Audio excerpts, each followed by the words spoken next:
Hi everyone, we want to welcome you to our latest Optimal Live Talk. I am Jenifer Talley. I'm here with Sheila Vakharia. Hi, we wanted to welcome you all. So we're going to be talking about this chapter that we co-authored in the book Decarcerating America. I wanted to give a special shout out to our co-authors and the editor, Ernie Drucker. And so our co-authors were Jeannie Little, Maurice Bird, and Scott Kellogg. So Sheila and I thought it'd be helpful for us just to spend some time just talking about what's happening, with the intersection between criminal justice and the substance use treatment system. And so with some ideas for how to improve the system and to really think carefully about issues impacting people that are incarcerated, what happens to them once they're released, and then how do we address their mental health and substance use treatment needs once they're out. Great. So one of the things that's really important is that we understand that a lot of folks who end up involved with the criminal justice system are involved simply because they use drugs or they are in possession of drugs.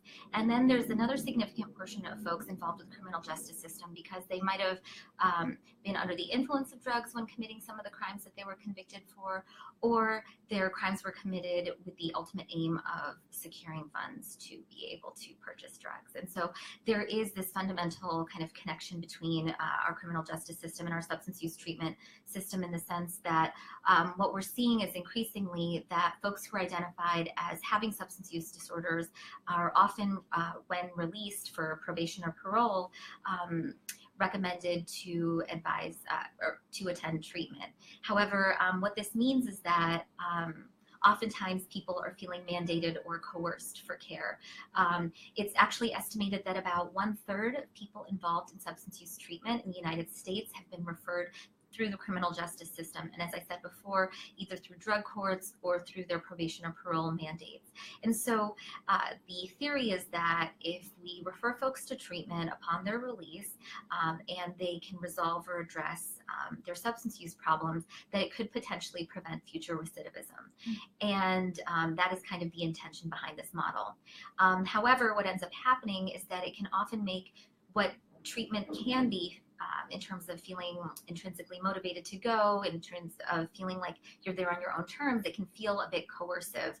And oftentimes how you do in treatment can then impact your criminal justice outcomes. So if you have a parole or probation officer who's keeping an eye on your attendance and whether your drug tests at the treatment facility are coming up positive or negative, it can impact whether you're being violated. It can also mean that if you're involved in drug court and they don't feel like you're engaged enough in treatment or that you don't really feel motivated to be there, they can often sanction you using the criminal justice system, often overnight, spending some time in jail just to kind of remind you what you're there for. And so things like that can happen. And so that it can actually make treatment, which is supposed to be therapeutic and rehabilitative, start to feel a bit more coercive and more punitive. In addition, it can inadvertently end up creating this revolving door of treatment to jail for the simple fact that if you don't successfully complete treatment, if you aren't sufficiently motivated, if you aren't sufficiently engaged, it can be reason for you to be sent back in and seen in violation of your terms of release. I wonder if we should just clarify and tell people that they're welcome to comment and ask questions as we're going along. I don't know if you want to say a little bit about just the work that you're doing. Oh, yeah. Say a little bit about who you are, what you do. Sure. So I have a PhD in social welfare, and I'm currently a policy manager at the Office of Academic Engagement at the Drug Policy Alliance. However, I've also served as an assistant professor of social work at Long Island University in Brooklyn, in New York City, teaching social work students about how to engage and work with folks who use drugs in a therapeutic way. I often infuse a lot of harm reduction content into what I teach about. So those are kinds of the things that I'm bringing to the conversation today, and that also inform some of the things that I put into the chapter that I helped to write. Great, thank you. So I guess I could then answer some other questions that we've kind of prepared in terms of talking about what are some of the unique needs of folks who are recently released from incarceration. So depending on how long it is that someone has been incarcerated, whether it's been for hours, days, weeks, months, or years, they've been likely disconnected from their support, from their community, from their networks for some sort of period of time. And so oftentimes it means that they have lost whatever jobs that they might have been engaged in. It might have disrupted some of those family connections. They may have also been cut off from healthcare and any other treatment that they might have been involved with. If they have a long-term chronic illness, such as diabetes or HIV, those treatment relationships might have also been disrupted, and maybe there were some deficiencies in the care that they might have received while they were inside. And so some of the unique needs of people who are recent released is that we simply need to get them connected again. And so coming out, you also come out now with a criminal justice record, right? So you come out with a record that says that you were convicted of a misdemeanor or a felony, which may already limit your access to certain employment options. Maybe the ones that you had before are no longer open to you. And so you already may have challenges in terms of trying to think of how you're going to financially sustain yourself. You may also have to now worry about, how do I again engage in medical care with my provider? You may also have to worry about, where am I going to live right now? Obviously, most of us, security deposit, a broker's fee, those kinds of things take time to acquire. Many people who are recently released, who've been disconnected from their families, have to then also deal with the need for housing.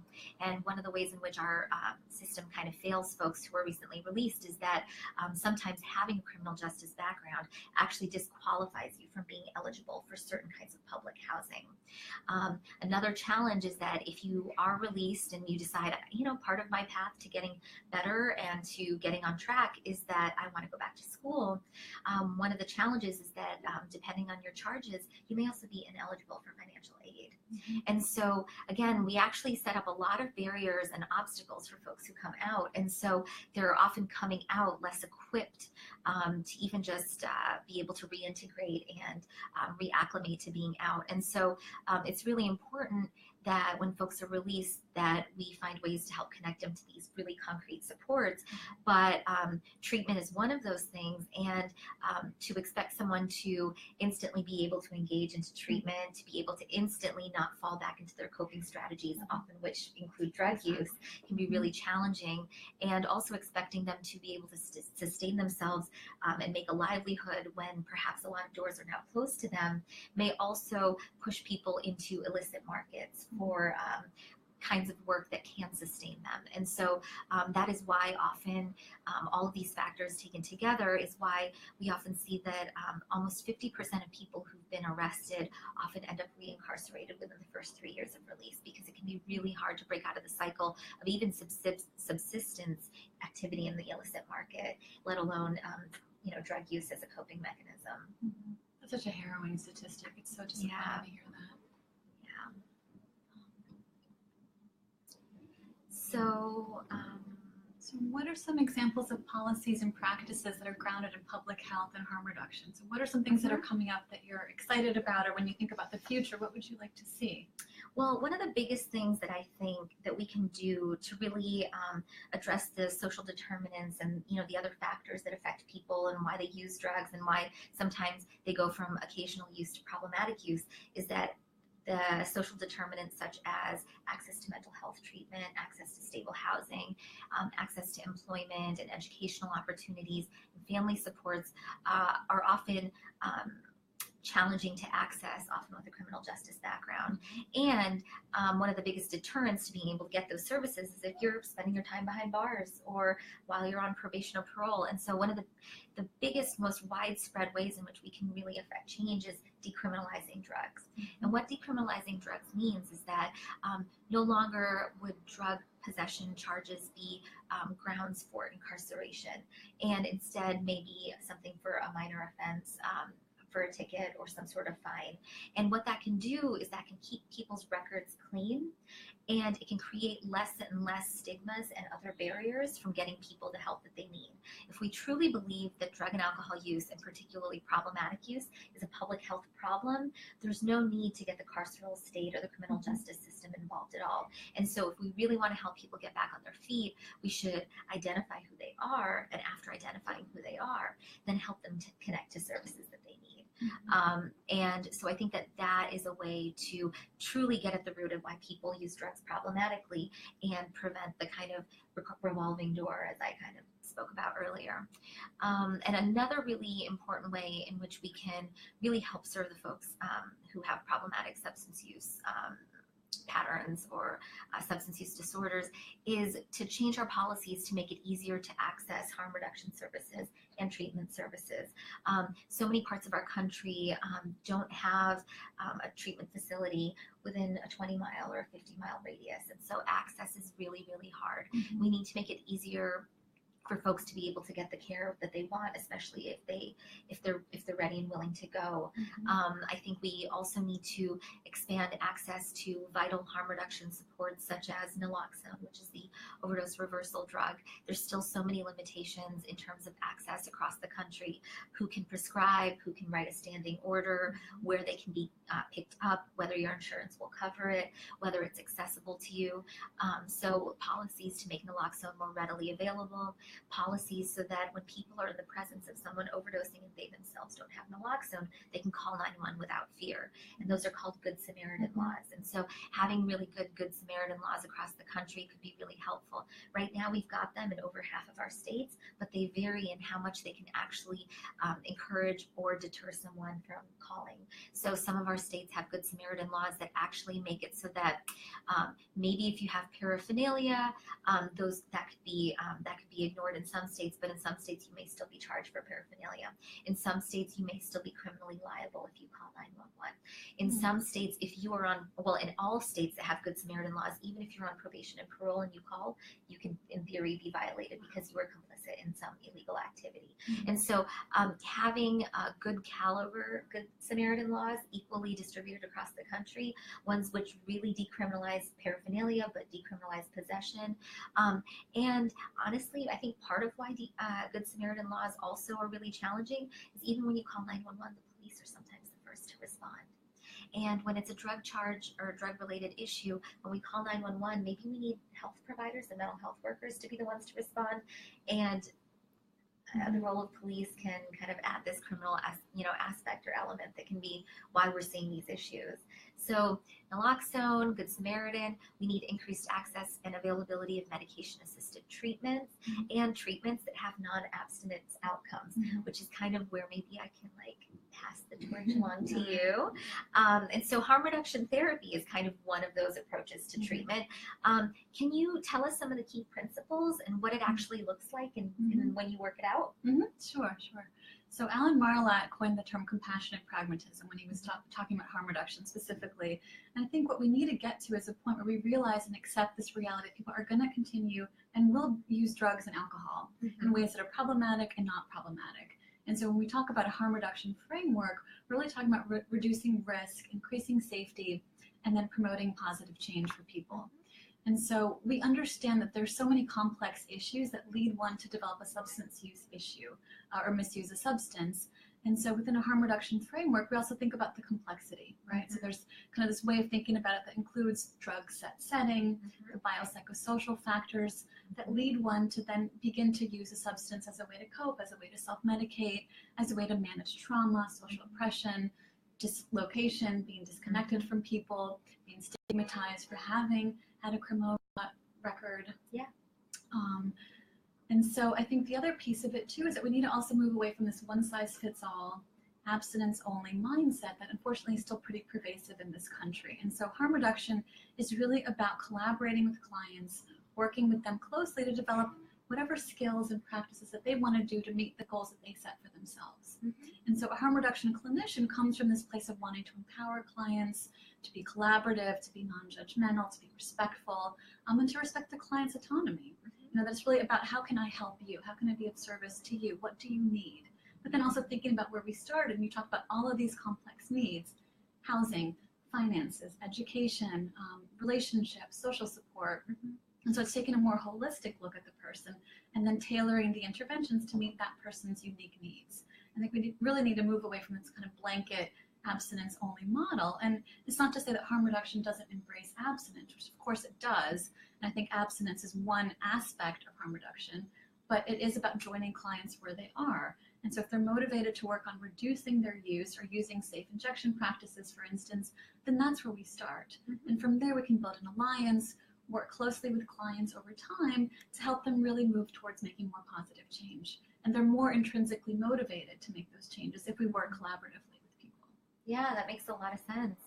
And what would you say that some of these factors are? So you kind of mentioned a little bit about the self-medication hypothesis. You talked about trauma as well. Can you tell us a little bit about those?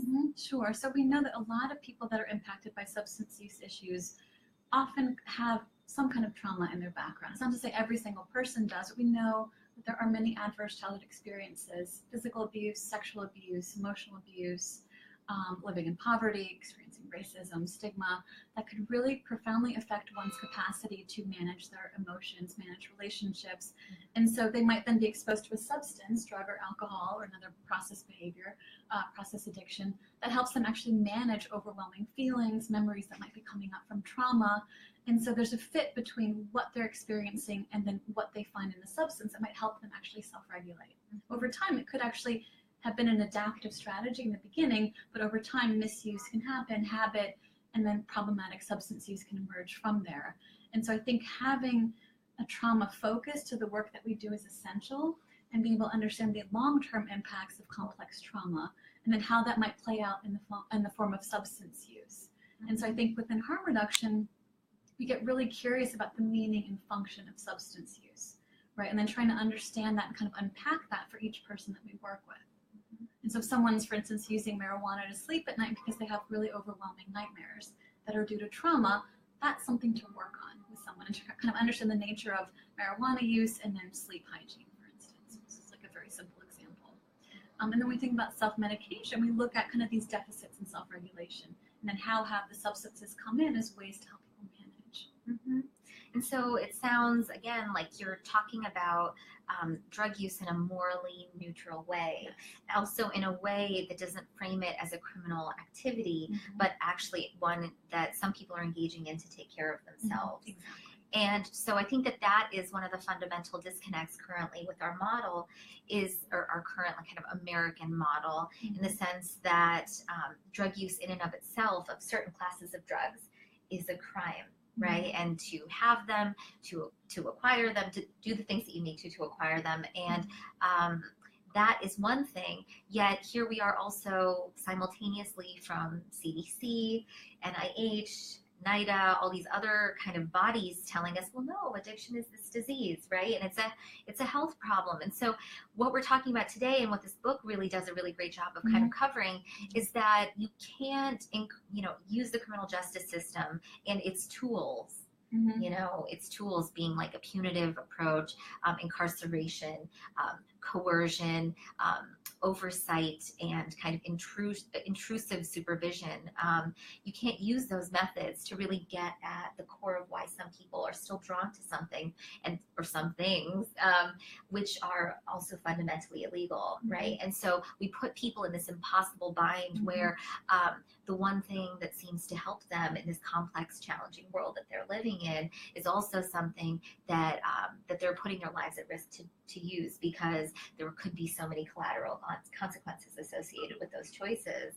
And I think that that's why this book is so important, and also our work is so important, because we're working kind of at the nexus of where these two systems actually are quite contradictory. And I think that we have a lot of people who live and operate in that space who get lost and who get caught up in these cycles and who have no way of breaking out, because there are no good solutions other than kind of the solutions that the criminal justice system want you to take. And that is to finish a traditional treatment setting, finish your treatment in a traditional treatment setting, have negative drug screens, and never repeat these behaviors, often which are quite meaningful to people, right? And require a lot of patience and time for us to be able to see changes oftentimes.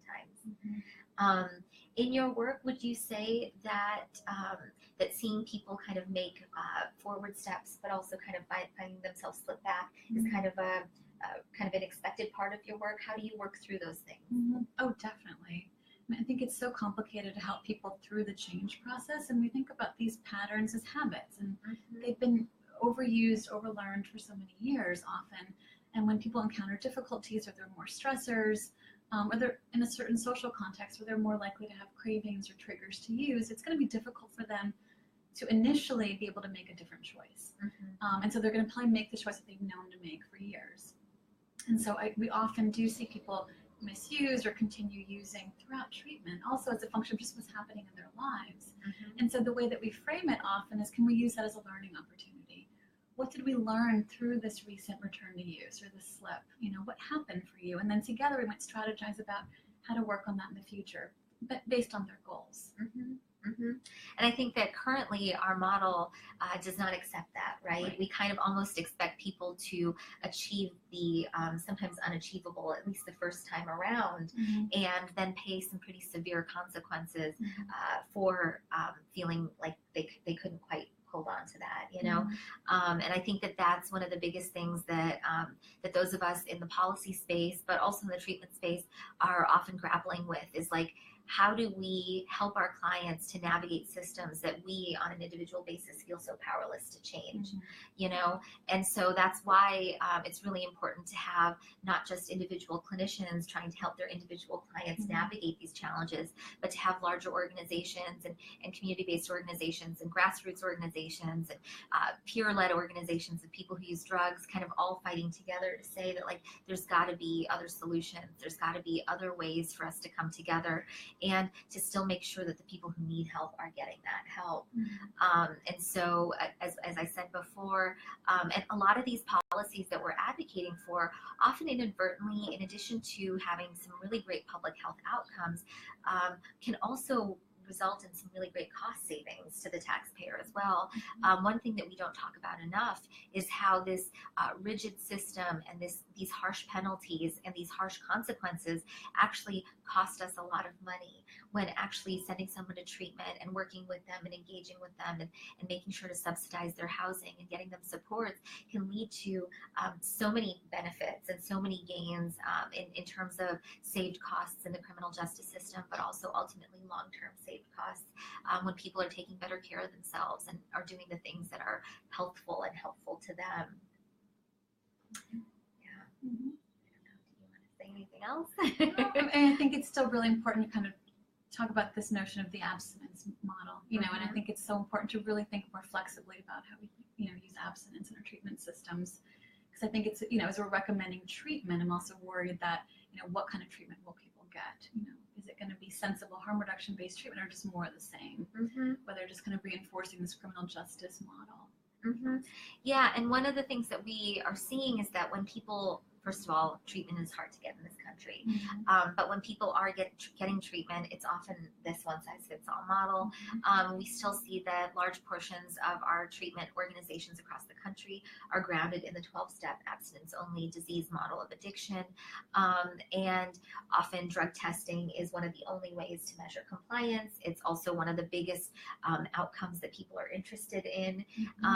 And there is also this really interesting stigma attached to medication-assisted treatments, which is something that I maybe didn't get a chance to mention earlier, that getting connected with the criminal justice system often also means that people are denied access to life-saving medication-assisted treatments like methadone and buprenorphine, to opioid agonist treatments that are really, really helpful for people who are physiologically dependent on opioids.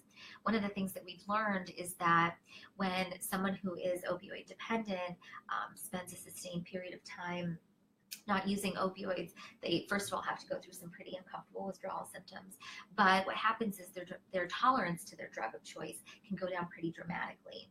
And what we find is that it increases the potential lethality of even a single relapse back to use, because someone's tolerance can go down in unpredictably, you know, kind of severe ways, or in ways that if their supply is adulterated, it doesn't matter what happened to their tolerance. If there's fentanyl in their supply, they just may be at higher risk for overdose. And so research shows that the risk of lethal overdose upon release from incarceration is at its absolute highest within the first 2 weeks of release. And so it's also really important that we destigmatize medication-assisted treatments, and that we make them more accessible to folks who are currently incarcerated, but also as soon as they're released. And one of the challenges is that many drug courts across the country, for folks who are involved with drug courts, have a lot of myths and ideas that they've kind of held on to about medication-assisted treatment as not being conducive to recovery. So there's drug courts across the country that actually will not allow participants to get on medication-assisted treatment, but we also have probation and parole officers who don't understand that if their parolee or probationer is currently on MAT, that's actually helpful for them. And so access to those kinds of treatments for folks who are criminally involved with the criminal justice system can also put someone's life at risk. And if you're opioid dependent, an abstinence-based treatment program can inadvertently put you at risk as well. And so another thing that's really important is for treatment facilities to give their patients access to naloxone or Narcan to take home. And again, one of the things that we're hearing a lot is that treatment agencies feel like, well, if we give out naltrexone or naloxone or Narcan to our clients, that we're encouraging them to go home and relapse. We're enabling them. And so one of the biggest challenges to all of us in this space is also to kind of dispel myths and to kind of re-educate folks and to kind of talk about some of the realities about drug use, one of which is that oftentimes it can be a difficult pattern to break, and sometimes people are going to have ups, sometimes people are going to have downs, but I think the measure of someone's success should not be on a drug test result, right? And that the measure of someone's success should be more about their engagement and their continuing commitment to care. I know that your facility mostly are self-referrals, right? So a lot of them. So people are coming in and asking for help. And I think one of the biggest myths that we perpetuate in the treatment sphere, because we only offer one approach to treatment, is that, oh, people only come if they're being required. Right? And so at a facility like yours, you're already disproving that, right? Exactly. And can you tell us a little bit about why your clients found you or what made them seek you out and whether they've also inadvertently kind of been exposed to these systems that mandated them or that made them feel like they didn't have an option for treatment? Sure, that's a great question. So here at the Center for Optimal Living, obviously, the foundation of this center is harm reduction. And so a lot of people that call in find us online. They're searching for alternatives, alternative models to treating substance use. And what's really appealing about the work that we do is that we help people that are active drug users, drug and alcohol users. So there's no requirement of them, pursuing abstinence if they work with us. And then they come in wanting to reduce their use. They're motivated to work on reducing their use, but they might not be motivationally ready for abstinence. Right. And so that big hurdle that's up there up front doesn't exist here. And then we also treat a lot of clients who've been through, unfortunately, several other treatment settings that might have been abstinence only. They have not done well, have been kicked out or referred to other programs, and there's this kind of sense of like treatment trauma that happens. Can you tell us what that means? Sure. So certain treatment settings might actually inadvertently cause more harm to clients by being more confrontational, by blaming them, judging them for their substance use, which is just, it doesn't make any sense when you think about kicking somebody out of treatment for the very symptom that brought them into treatment. It makes no sense whatsoever. And so I think we need to be able to work flexibly with people and then adopt this attitude of curiosity with clients when there is substance use, and to really get curious about it with the client, collaborate with them to think about where do they want to go with their drug use. Ideally, what kind of relationship would you want to have with this drug or alcohol? And so that being said, what is it like to form relationships with your clients? Like, do you find that they're all just ready to kind of let it all out because they've got someone who's not willing to judge them? Or do you find that you still have to affirm to them that, like, I'm willing to work with you wherever you're at? Or do you has that affected? A mix of both, I would say, but I think that we set the tone right from the first phone call. And I often do a lot of these kind of first phone calls and just helping them understand why we're different, how we work, that this is a safe place where they're not going to be judged for their use. But then there are people that come in and they're kind of skeptical. Really, you're not going to judge me? Like, really, is this okay? Yeah. Also, because shame builds into that, right? Definitely. And so even if you're not perpetuating shame, I'm sure that the shame that they've had to carry and that other people have put upon them can play out too, and how they feel about talking about themselves. Oh, absolutely.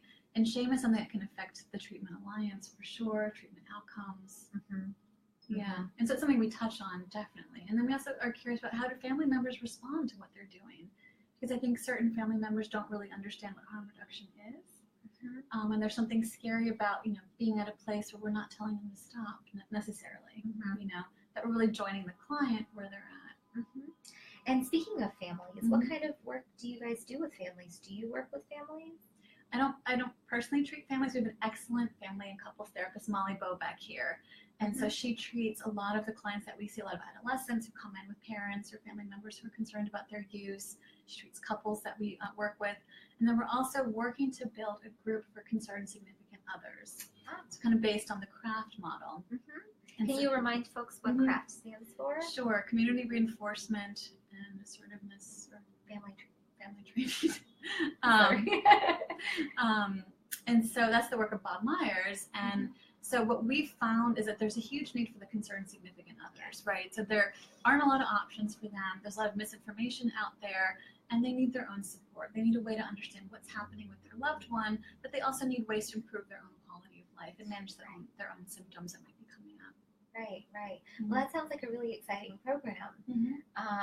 And it sounds like a really great way to kind of impact the entire family unit potentially if they have motivated enough family members who all kind of want to be engaged in care. It's nice to know that they could have like a one-stop location for everyone to kind of be getting the same message, because I can imagine it could also be really challenging for you to serve someone who's using themselves, and then for them to potentially have family members who are getting treatment or getting messages elsewhere that you're an enabler, or that they're not really getting treatment or help.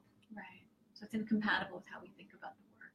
Right. So it's really important, I think, to make sure that families who are sending their folks here also can get the support in like a way that it all makes sense together. Yeah. Right. Yeah, that's great. So no questions have come in. Yeah, and I guess we've been doing this for about half an hour. Yeah.